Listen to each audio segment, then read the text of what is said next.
Yep, that's me, sitting in freezing cold water, trying my hardest to look all zen-like. Just in case you've been living under a rock, cold water therapy seems to be everywhere. It's the latest life hack, taking over our social media feeds, it's in the news, people writing books about it, and it's even created a whole new industry, manufacturing and selling portable cold tubs to the masses, which comes as no surprise since reported health benefits include helping with stress, anxiety and depression, muscle recovery, and better sleep. Anyways, back to me freezing my nuts off. I decided to take the plunge into cold water therapy to see if this latest health trend is actually worth putting yourself through. Or is it just another health fad, which at best is a waste of time, energy and money, and at worst could be dangerous and potentially life-threatening? Let's find out. I suspect that the beneficial impact of getting cold and going into cold water is maximised in water somewhere between 10 and 15 degrees Celsius. If you go into 8 degrees, 5 degrees, 4 degrees, you don't get any bigger physiological response. It's just more painful. And they're probably completely unaware of things like non-freezing cold injury, which is an injury that they can acquire by doing those kind of very low temperature immersions, and can be debilitating for the rest of their lives. I mean, from the studies I've read, and there was a good one by Cox in 2014 in the Netherlands, which looked at the voluntary activation of the sympathetic nervous system and the attenuation of the innate immune response in humans, where they actually compared cold water immersion techniques with deep breathing techniques, and came to the conclusion that the breathing techniques were more influential than the cold water immersion techniques. You can't talk about cold water therapy without mentioning Wim Hoff, aka the Iceman. Wim has set and broken countless world records related to cold exposure and developed the Wim Hoff method, a combination of cold therapy, commitment and breathwork. So I'm off to find out how breathwork can further my cold water therapy. So what happens when you normally get into cold water?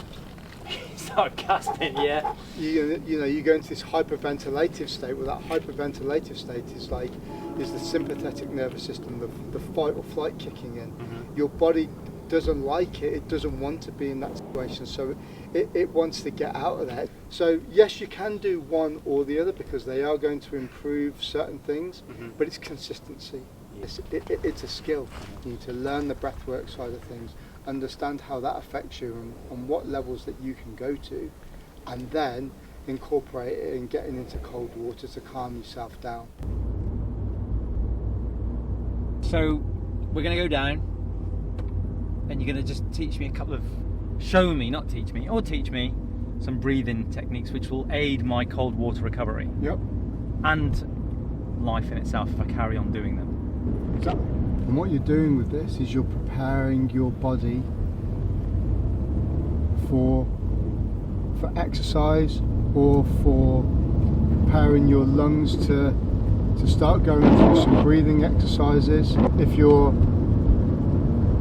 going to do cold water therapy dip, then you're preparing your body and your mind to do this, as opposed to like going into the Wim Hof situation where you're super hyperventilating your body, again putting it into that sympathetic fight or flight process where like your body is hyper aware of everything. You don't want it to be in there, you want it to be nice and relaxed, and that's where you want to put your body, and this is preparing your body to be put into the sympathetic nervous system to then be able to get put into a uncomfortable environment.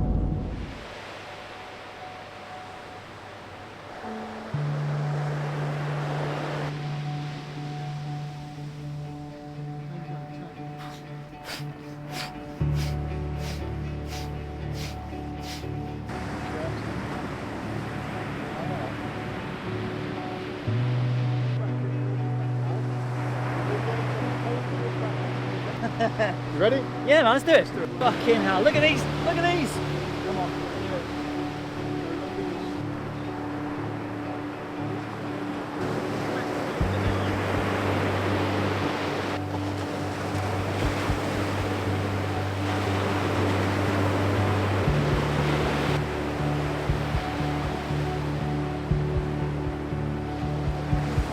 How did you feel that, like slowing your breathing down when you're doing it? It massively helped, like, when I do the cold tub, I kind of just mentally psych myself up. I'm like, right, just get it fucking done type thing. Whereas that, because I walked in controlled my breathing, it was a lot easier. I just kind of walked in and I was like, okay, it's getting colder, yeah, I'm in. And then I was kind of like, well, my breathing's kind of stayed where it was before I went in. Yeah. Nothing's really changed on that aspect, so I can sit here for ages. And you're conscious of it as well? Yeah.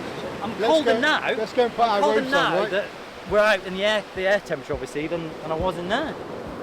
So, does cold water therapy live up to the hype? Or is it a waste of time, or even dangerous? After talking to subject matter experts, and through my own experiences, it's clear that there are potential benefits. I found that cold water therapy has had a positive effect on me personally, but that there are dangers that lurk beneath the surface too. I found that although there wasn't a dramatic change in the data recorded by my work, no improved sleep, no changes to my vitals such as resting heart rate or heart rate variability, it did however have an impact on 2 areas of my life.